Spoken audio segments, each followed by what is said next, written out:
Now, there's been a lot of theory about the chip. I've done other videos on this, but it's interesting the connection when you're doing the amount of research that I do on the English words, and this is where the problem comes with people that send me emails and don't know what they're talking about because they haven't done the due diligence.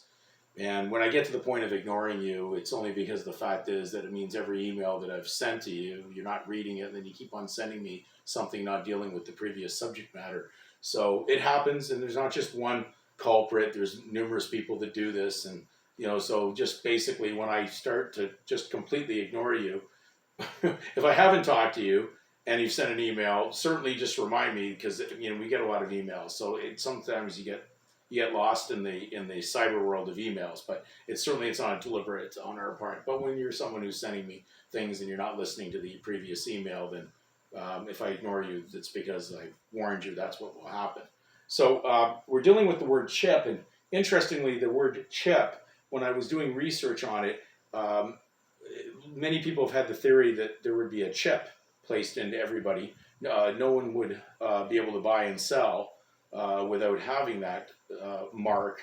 And I wondered, the fact that the statement of birth records, of course, at least to the Ontario ones, all had a line through it, which is a mark, and they underline what belongs to the state and what's the property or the thing in controversy.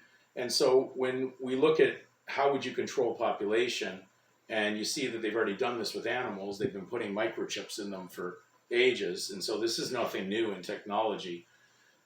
And in fact, I know because I was involved in a situation where I did have numerous animals that were raised in captivity for the purposes of education, and they were all hand raised, just as you would have domestic animals. And there came to be a point where the government wanted them all chipped, and they felt that they were kind of not imposing it at that time, but definitely directing people to do that because it was easier for them to find out what you had in your stock.